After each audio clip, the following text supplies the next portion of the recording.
but he cannot be ultimately a victorious. Here we have a hadith that comes to us from Sayyidina Jabir bin Abdullah radiallahu ta'ala anhu قال قال رسول الله صلى الله عليه وسلم إن الشيطان قد أئس من أن يعبده المصلون في جزيرة العرب ولكن في التحريش بينهم. رواه مسلم, hadith صحيح. This hadith comes to us from Sayyidina Jabir, may Allah be pleased with him, and his father, who narrated that Allah's Messenger sallallahu alaihi wasallam said, "The devil has despaired of being worshipped by those who offer the prayer in the Arabian Peninsula, but he has not given up hope of causing dissension among them."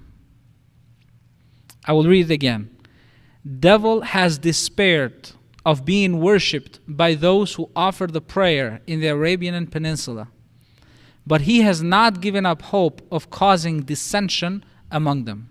So let's dissect this hadith of Prophet ﷺ. Let's see the first part. The devil has despaired of being worshipped by those who offer the salah in the Arabian Peninsula. What this means is that people before Islam came, they used to worship idols.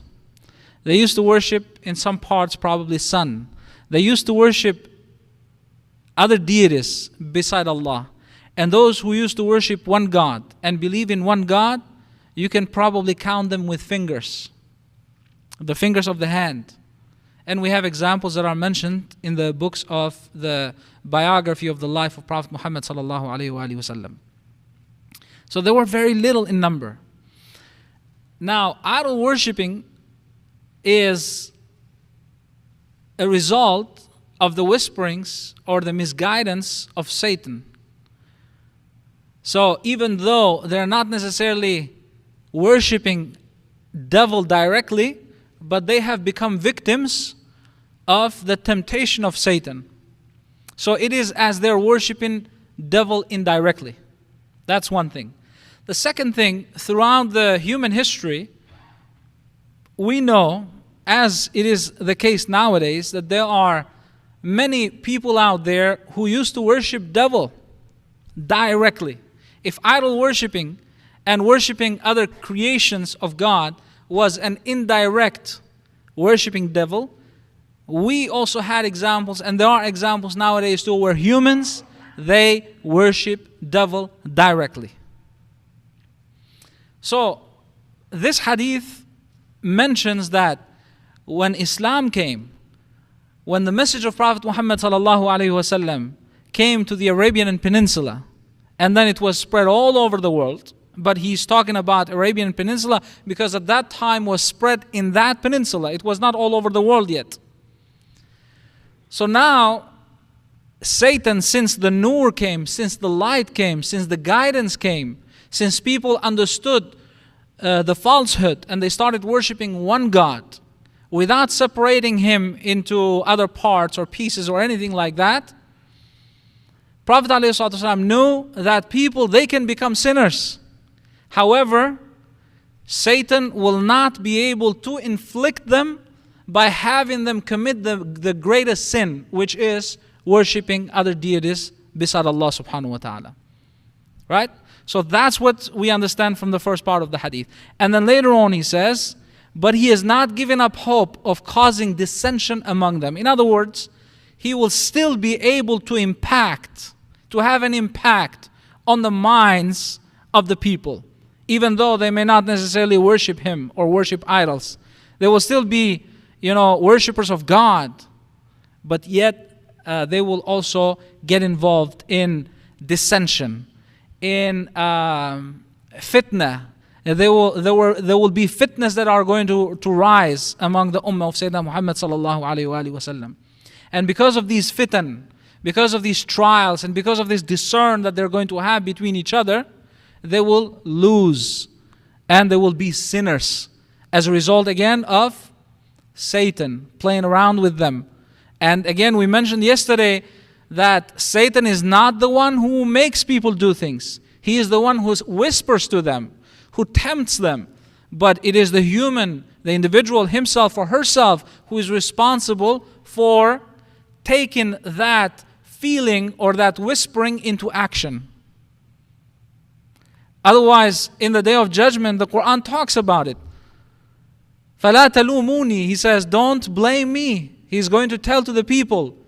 Because people will say on the day of judgment, oh God, Satan made me worship idols, or Satan led me astray, or Satan caused me to pay attention to this worldly life and forget about the hereafter, or anything that leads me to a safe and secure place in the hereafter. It's Satan's fault. And he will say, no, don't blame me. Blame yourself, he will say. Why? Because it is not him who's making you do it. He's simply whispering. And we're not saying that that's a good thing to do, right? That's bad. That's why he will end up being in the hellfire together with disbelievers as well, and people whose sins are not going to be forgiven. But, you cannot blame him directly for making you do something. That's why he will say, don't blame me. Now, it is, as we live in the 21st century, what does it mean to me as a Muslim living in the 21st century? This is very relevant to the time that we live in, because we see so much discern among Muslims all over the world. If we have to mention about other nations, about people of different religions, yes, they do have so much controversial points in their creeds. Yes, they have so many ahzab, they have so many furqa, they have so many paths. They have so many books. It can be one book that they believe to be the book of God, but there are so many versions of that book. One version says another thing, another version says something else. There are so many creeds even within one religion. And I don't want to go into the details of those religions, but Islam is very different from those religions that are out there, in a sense that it is very unique when it comes to the creed. And we have talked about this one before. Now, even though we do have something that is so unique, a faith that has a very unique message and creed as well, yet Muslims, there is so much dissension among the Muslims. There is so much dissension among the Muslims. And we can see, as I said, on the 21st century we're living, and we see that unfortunately we are probably, I would be assuming right now, based on the experience and based on what we know, we could probably be the worst out of all the religious communities out there when it comes to having this discern or this dissension between us. That's not as a result of religion. The religion is so pure. If we follow it, we would attain, tranquility. We would attain brotherhood. We would attain everything that is good in this world and the hereafter.